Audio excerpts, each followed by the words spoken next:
Salut, on vous retrouve aujourd'hui pour une vidéo meal prep.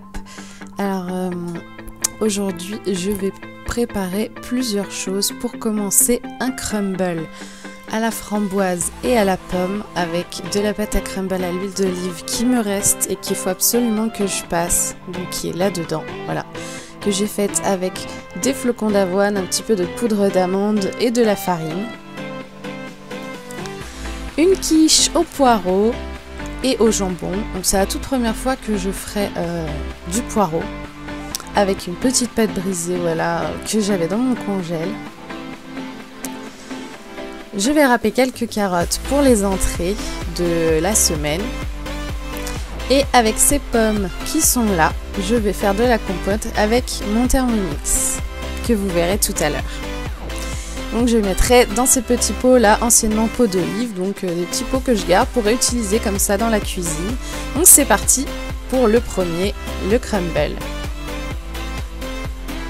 Donc je commence bien sûr par verser les framboises qui n'ont absolument pas besoin d'être coupées. Et ensuite c'est parti pour l'épluchage de la pomme. Donc pour l'instant il n'y a qu'une pomme, mais après pour la compote il y aura quand même 5 pommes à éplucher.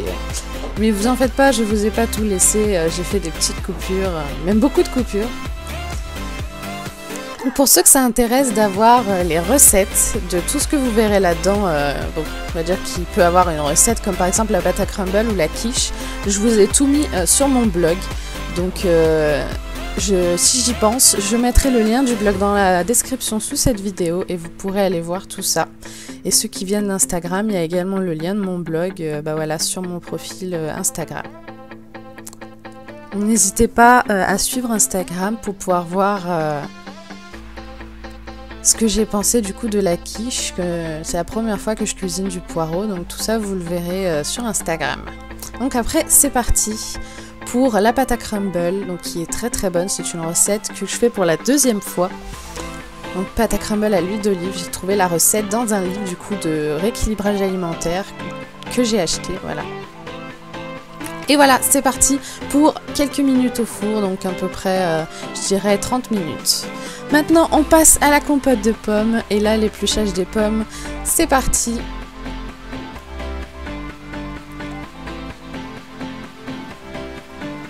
Donc là, tout ce que je fais en préparation, c'est surtout pour le début de la semaine. Hein. Pour ceux qui ne le savent pas, je vous le dis, des petites préparations comme ça se gardent au moins 3 jours dans le frigo. Donc là, la compote, moi, ça me fait pour toute la semaine. Parce qu'en fait, je fais un peu comme la confiture, c'est-à-dire que je retourne les pots à la fin. Une fois avoir mis la confiture, ça permet de faire le vide d'air et ça permet de conserver du coup en 2 parties la compote plus longtemps. Parce que c'est vrai que cette recette de compote, elle fait beaucoup d'humidité. C'est-à-dire qu'elle devient très liquide, ça fait beaucoup d'eau même après l'avoir cuit. Donc c'est vrai que ça permet de la conserver un peu plus longtemps comme ça.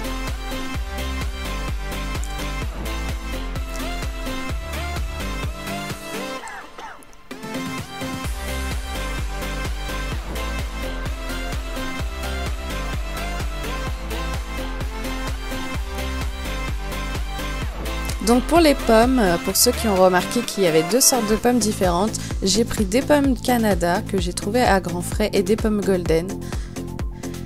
Et j'allume le Thermomix, je vais dans mes recettes et dans l'historique de mes recettes, ce que j'ai fait chaque semaine. Et c'est parti pour les pommes. Voilà, après un peu de jus de citron, j'en mets moins que la recette parce que je trouve ça un peu trop acidifiant. Un peu de sucre cassonade. Et ensuite de la cannelle, parce que pour moi la pomme sans la cannelle, ben ça marche pas, voilà. Et ensuite c'est parti pour 9 minutes de cuisson, et pendant ce temps, j'ouvre simplement les pots. Et c'est parti pour la quiche de poireaux et de jambon. Donc j'avais oublié de sortir les ingrédients du frigo à l'avance. J'ai pesé juste les poireaux, la quantité qu'il me fallait. Le reste que vous voyez à droite, je le cuisinerai autrement dans la semaine. Donc là, pour vous dire, je suis la recette de marmiton qui est sur mon téléphone à côté. Donc j'avais enregistré dans mon téléphone. J'ai goûté du poireau pour la première fois il y a peut-être 2 ou 3 semaines et j'ai trouvé ça super bon. Donc j'ai décidé d'acheter des blancs de poireaux et de cuisiner moi-même des poireaux pour la première fois. Donc voilà, là sur la recette ils disent de cuire à couvert pendant 20 minutes en rajoutant un petit peu d'eau. Donc voilà, c'est ce que je fais là. N'hésitez pas à aller voir si vous voulez la recette, elle est dans le blog ou alors sur Marmiton, c'est simplement quiche de poireaux tout simple. Et le temps de faire ça, la compote est prête, je mixe et voilà, une bonne compote de pommes donc qui va faire toute la semaine, que je vais mettre dans ces 2 petits pots. D'habitude je la mets avec un entonnoir, mais suivant les sortes de pommes que je prends, des fois c'est un petit peu trop épais et du coup ça passe pas dans l'entonnoir. Donc là bah, j'en ai mis partout, voilà. Et je visse avec un torchon parce que bien entendu ça brûle et je fais le vide d'air après. Je laisse renverser jusqu'à ce que ça refroidisse. Ah, le crumble est prêt, donc je vais le mettre sur le côté. Et là, attention, voilà. Je sais que j'en ai renversé partout, hein, mais honnêtement, je pensais être au-dessus de la poêle à ce moment-là. Donc en attendant que les poireaux continuent de cuire, je vais préparer du coup la pâte, vite fait.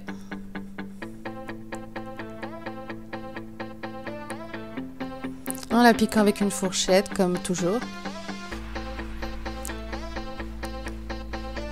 Moi, les quiches, c'est vrai que c'est quelque chose que je fais très très souvent. Parce que c'est vraiment quelque chose de bon, quelque chose de facile.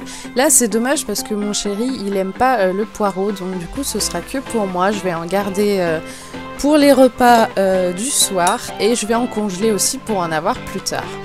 Donc ensuite, comme dit dans la recette, j'écrase les poireaux pour faire une jarre de purée, même si c'est très très dur de rendre des poireaux en purée. Donc là, j'étais en train de me brûler, voilà. Bravo. Dites-moi dans les commentaires si vous avez déjà fait des quiches aux poireaux comme ça. Bon là, les jambons, honnêtement, je vous le dis, ils sont pas dans la recette de Marmiton, hein. Je les ai rajoutés parce que je voulais une petite note, on va dire, protéinée. Et j'avais des restes de jambon dans mon frigo. Donc maintenant que tout ça c'est fait, on passe à la partie quiche de la recette du coup, avec les œufs, la crème et le lait. Donc là voilà, je me suis rendu compte que là on voyait rien à la caméra, donc j'ai changé de côté.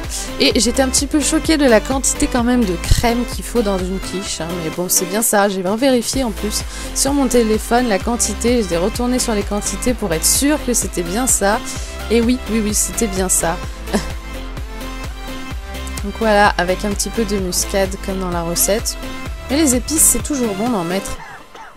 Parce que c'est excellent.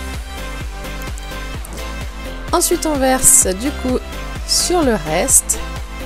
J'ai remis la pâte aussi à 2-3 fois parce que je me suis rendu compte qu'il y avait plus de pâte d'un côté que de l'autre et que ça allait déborder.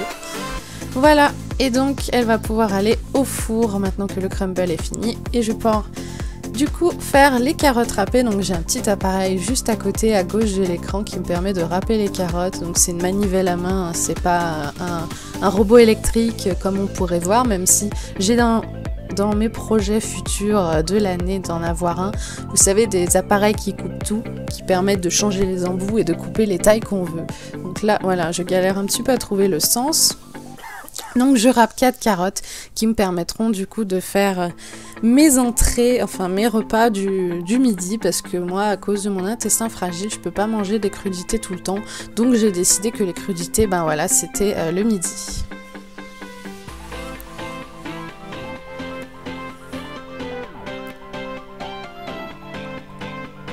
Voilà, après plus qu'à rincer l'appareil. Et voilà, j'ai oublié au début, mais je voulais aussi faire du quinoa pour le début de la semaine. Et bien entendu, j'avais oublié. Donc je m'en suis souvenue à la dernière minute. Donc j'ai fait chauffer de l'eau avec du gros sel. Voilà, et une petite astuce de ma maman pour que ça bout plus vite, il faut toujours mettre un couvercle. Et d'ailleurs, je la remercie pour cette astuce parce que c'est vrai que ça marche.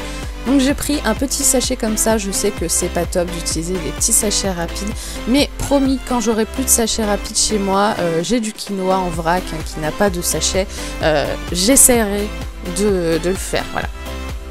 Donc j'ai mis une petite cuillère en bois pour ne pas perdre le sachet parce qu'après il se retourne, je vois plus le trou, après je galère avec ma fourchette à attraper le trou. Donc une fois les 5 minutes écoulées que j'ai mis sur ma montre Fitbit, du coup, je laisse un petit peu égoutter au-dessus pour pas en mettre partout. Et je me suis encore brûlée. Voilà, attention. Et voilà. Décidément. Et voilà du quinoa, donc qui va rester dehors jusqu'à refroidissement. Et voilà, c'est tout pour cette vidéo, j'espère qu'elle vous a plu. Donc un bon petit crumble pomme framboise, de la compote de pommes, donc pomme golden, pomme Canada, une quiche de poireaux et jambon, du quinoa blanc, c'est des sachets de quinoa blanc, des carottes râpées, donc petite crudité. Et j'ai également sorti du congélateur 4 pancakes et une part de tarte aux pommes. J'espère en tout cas que cette vidéo vous aura plu. Je voulais vraiment partager ces petites choses avec vous. Donc voilà, partager un petit peu ce que je fais. N'hésitez pas à laisser des commentaires. Je vous retrouve très bientôt. Salut!